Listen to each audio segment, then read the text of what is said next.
Welcome back, loyal B.F.D followers.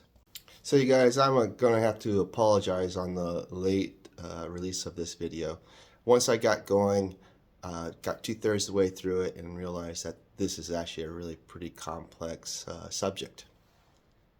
So what I'm going to do is actually break it down into a couple videos to keep it a little shorter and allow people to follow along a lot better. I found that I was getting a little sidetracked here and there that made this whole video a little more complex. What I do is break it down into the couple major sections. The main jig, I'm going to call it the scaffolding, the skeleton, and then the outrigging parts, the adjustable sections, because they require some fabrication and more tooling, and the basic skeleton of the jig is pretty straightforward and you can do with a skill saw, hacksaw, things like that. What you are seeing here is my jig, and it's a nice simple one, and I just for simplicity call it my Z jig, and it's composed of basically four main parts: the vertical stanchion, and then there are two horizontal stanchions, one that controls the head tube assembly, and then there will be one for the lower section which controls the dropout for the rear axle. The last part is the seat tube stanchion. As a bonus, I'm showing a chainstay mitering rig jig that I created just as an added bonus. Now, if you're looking to build your own jig out of 80/20 extruded aluminum, I suggest that you go to their website and take a look at what options you have. But I went with the 4.5 wide by 1.5 thick, and then cut to length. And I also used 1.5 by 1.5 square extrusion, and also the 3" by 1.5 extrusion. But I'll leave that up to you to decide what size that you want to do. If you want a really robust and stiff jig, then I would actually suggest that you go with something a little thicker and heavier maybe. But if you want something really light, then by all means go with a lighter one. Just remember, rigidity is sacrificed the thinner and smaller you go. Alright? As you can see, I included some basic dimensions on my sketch there, and you can use those or tailor them for your own use. Just note that you want to make sure that your extruded beams A and B are long enough to accommodate the largest frame you ever want to make. Now let's talk a little bit about some anchors.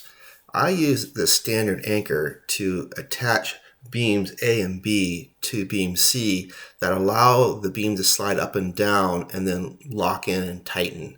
And it's a great anchor, but you also have to have a hole saw or something that will drill a hole into the beams that you want to slide, because that round part needs to be able to insert into the beam itself. You use in conjunction with a nut plate or an adapter that you use in conjunction with a nut plate that will allow you to slide your beams up and down and then lock into place. But these don't have access, so you'd have to have holes on the back side of your beams at different locations.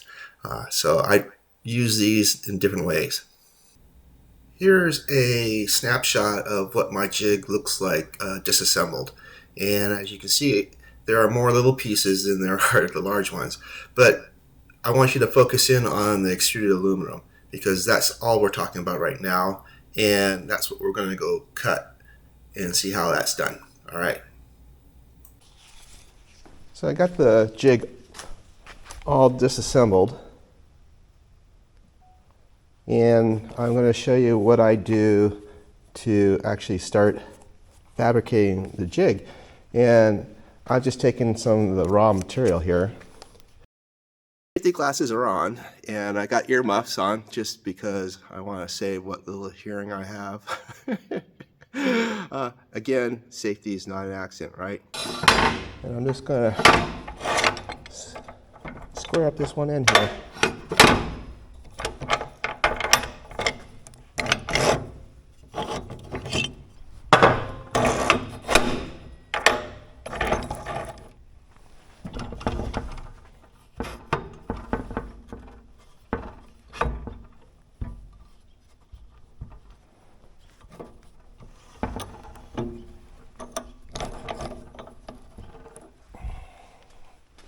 Need to give it some power though. Things just don't work without electricity these days. I don't get it. All right, here we go. Squaring it up.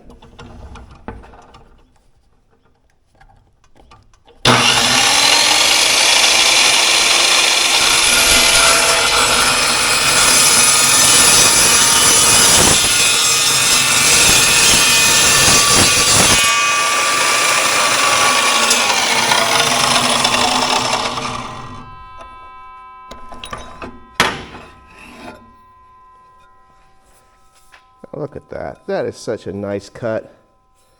So I have, it's an Evolution. It's a 14.5 size blade. I really like it. It's turning out to be a good buy. I like to save these two because they make good shims. Hey, and throwing stars. Right? Okay, guys and girls. Now go and cut all remaining 3 pieces to the correct lengths that you've determined. Now you need to break out your drill and the proper size drill bit or hole saw that will match the hole that you're going to use to supply for the anchor. And you'll turn the beam on its side as shown here and start drilling per the requirements of the 80/20 documentation. Now, if you've done it right, when you insert the anchor with the fastener, you should be able to insert the nut plate and have sufficient stick out to easily slide on to the mating part. And if done correctly, it should look something like this when it's all joined up. Okay, now hang tight, we're almost there. So one last thing to do is we have to now drill a hole that will accommodate the bottom bracket post. Here you can see I used a threaded rod and then sanded off some of the threading where I didn't need it. As you can see, the hole that is needed needs to pass through both beams C and D, and so you will have to drill that hole and then have enough of the rod to stick out to place a nut on the back side and on the front side, as you can see again on this other photo. Now go and assemble all the components that we just cut and drilled, and you should have the skeleton of your jig. Should look like this now. Phew! Now that we got that done, we can move on to the small parts and the assembly, and I'll have that coming out here in a couple of weeks hopefully, and then you'll be ready to start building your bike. Alright, stay tuned.